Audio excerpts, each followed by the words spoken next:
Welcome to खोलो किताब। आज हम क्लास 6th, 7th और 8th की गतिविधि पत्रक संख्या 26 सॉल्व करेंगे जो 17 फरवरी को आपको दी गई है। ऊपर यहाँ आप अपना नाम लिखेंगे। यहाँ जो भी आपके शिक्षक या शिक्षिका हैं उनका नाम लिखेंगे। अगर आप चैनल पर नए हैं तो पहले चैनल को ज़रूर सब्सक्राइब कर दें और वीडियो पसंद आए तो लाइक एंड कमेंट करना ना भूलें। इन केस अगर कमेंट्स टर्न ऑफ हों तो आप लोग कम्युनिटी सेक्शन में जाकर अपनी सजेशंस या अपने डाउट्स पूछ सकते हैं, हम लोगों से इंटरेक्ट कर सकते हैं। कल वाली वीडियो में आपको एक्सप्लेन भी किया था कि जब आप सर्च करते हो किसी भी चैनल को तो ऊपर ऑप्शन होते हैं home, videos, playlist, community. Community में आपको डेली उस वीडियो से रिलेटेड जिस भी वीडियो के कमेंट सेक्शन ऑफ होंगे उससे रिलेटेड कोई ना कोई पोस्ट मिलेगी, आप वहाँ कमेंट कर सकते हो। कमेंट ये शेयर से नेक्स्ट ही सिंबल जो दिखाई दे रहा है आपको, ये कमेंट वाला है। यहाँ आप क्लिक करके जो भी आपको डाउट हो वो पूछ सकते हैं उस वीडियो के रिगार्डिंग।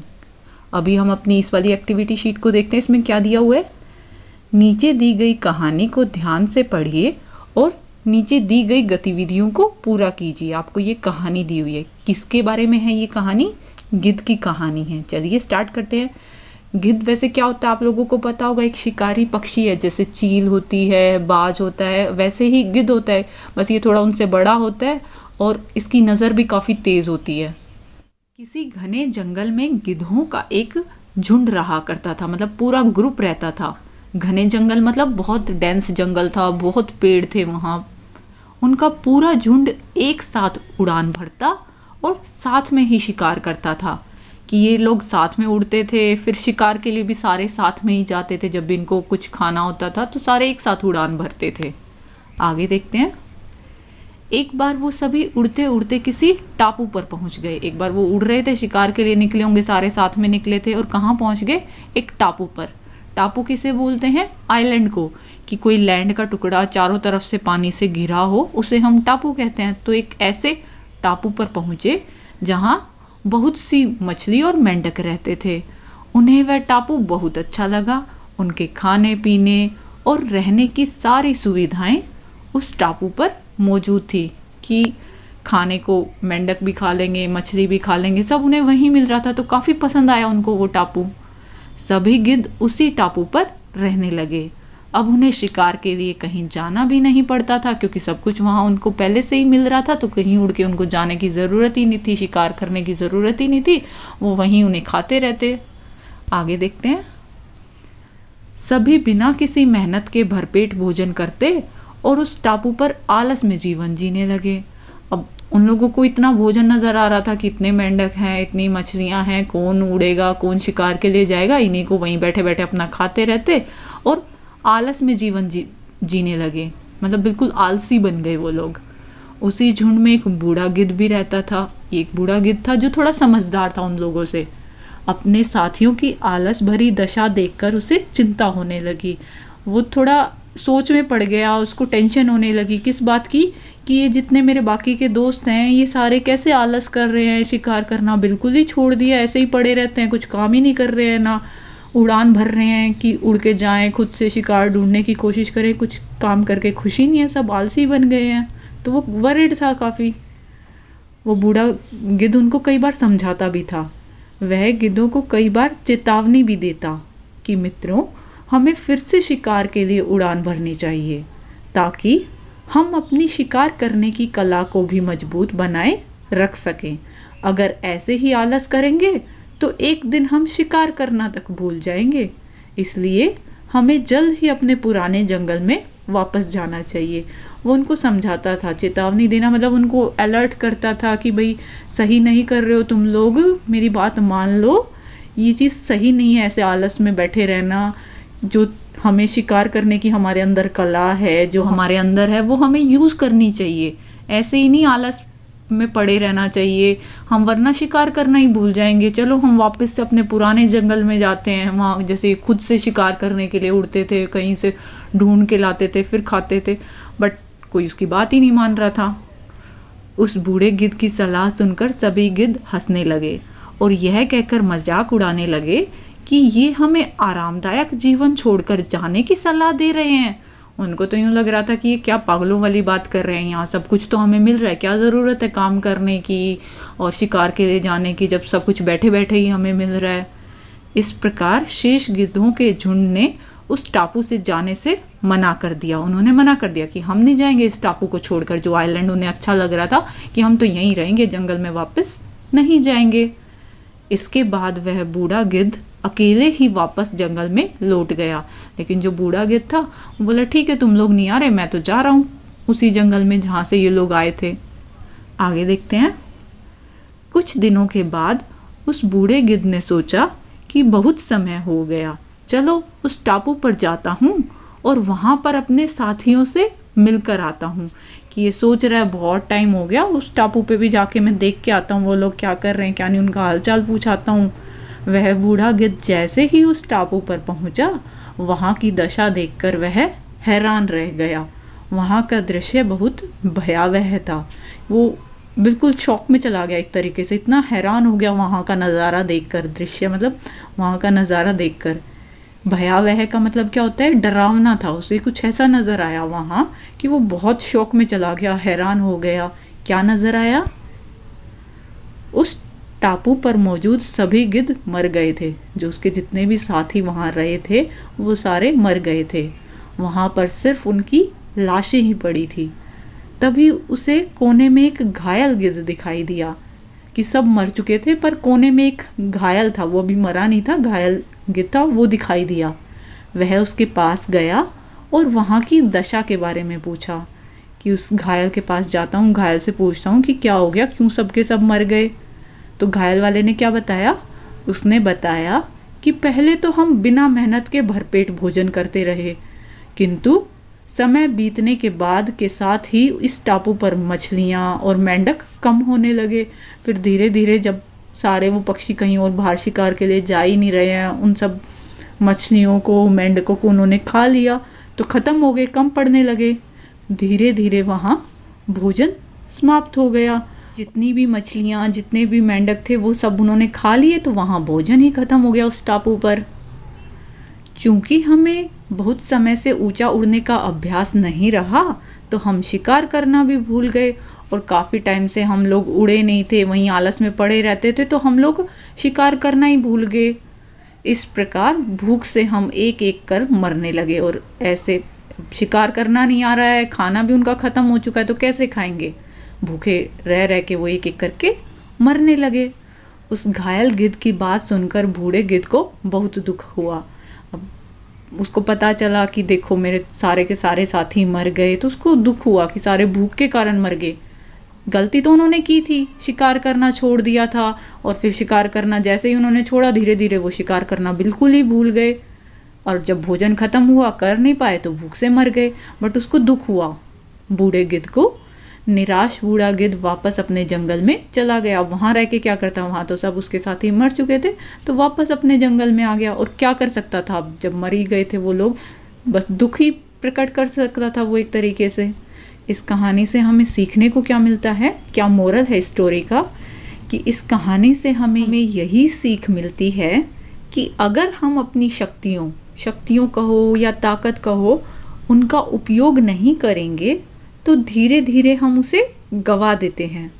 इसलिए हमें उनका उपयोग करते रहना चाहिए, कभी भी आलस नहीं करना चाहिए और हमेशा मेहनत करते रहना चाहिए। ऐसा करने से हमारी क्षमता बढ़ेगी और हम ज़्यादा ताकतवर बनेंगे।